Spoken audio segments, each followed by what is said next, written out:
Hey, you know, Ed, I've often heard people say to us, you guys are really outstanding in the field. You know what? Yeah. We really are outstanding in the field, aren't we? Oh, Bill, please, Huh? please. Here we are in a field of dreams. Yeah. Look at this. There's opportunity everywhere. This is Head Harvester Bill from the West Coast. This is Head Harvester Ed LaFlamme from the East Coast. Please forgive him in his humor, okay? Yeah. So today's recruiting tip, and we call it shut the back door. And what we mean by that is don't let people be leaving the back door that you want to keep and try to go out and recruit on the front door and bring new people in if you're losing people on the back door. So the question we have for you, do you have a recruiting problem or a retention problem or a little bit of both? So it's important to know that. And so people leave for all sorts of reasons, don't they, Harvester Ed? You know, some are in your control and some are out of your control, but you just got to know which ones are which and deal with them. And just understand, people are always changing and moving forward, moving out and different things like that. So what would be some out of control ones? Well, some of the things you can't really control, I would say, would be maybe the spouse wants to move back to the area where their family's from. Sure. That happened to me 2 or 3 different times when I recruited people in.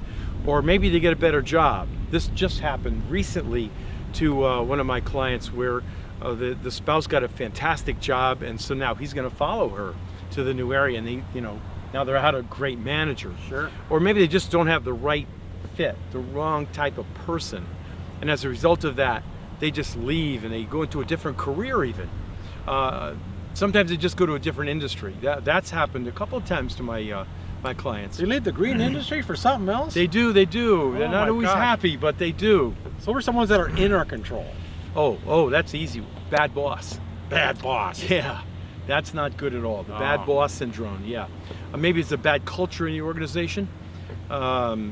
Argumentative and backbiting and talking about Gossip each other. mongers. Yeah. Some people just can't take that. Maybe they're just a plain bad hire.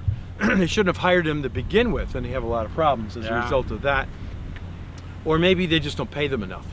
That happens too. You know, be careful with that. You should know what your competition's paying.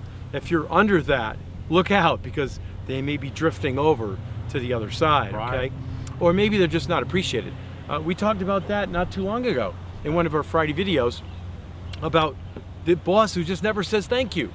And the people, as a result, they work so hard and they just can't get a thank you out of the boss. Just a thank you. Yep. And they get very frustrated because of that, because they're just never acknowledged all the hard work they do. So those are some. Those are good ones.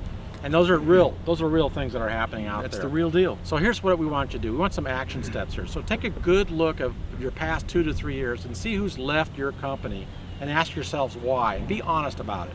The good ones, the bad ones, out of control, in control, list all of them. See if you see any patterns. Is it under one particular boss or supervisor? Is it one person that's been doing the bad hiring? Is it we're just not doing the right things, right? So take a good reason and take a good look at the reasons why people leave your company. So are there any things you need to fix that you, before you run out and launch a big recruiting program, make sure your retention, your back door is at least close to shut, if not shut altogether, right? Absolutely. Yeah, so shut the back door first. Now we're gonna have a handout down below. If you do click down below, you're gonna have an attachment here, and we're gonna have an exit interview to help you determine why people leave your organization. So we recommend, as if and when a person leaves your organization, whether you want them to or not, you should have an exit interview and learn from that. So that's shut the back door. That's your recruiting tip for the day. This is Head Harvester Bill Arman, outstanding in the field. And this is a Head Harvester Ed LaFlamme. Now go out there and harvest your potential and shut the back door.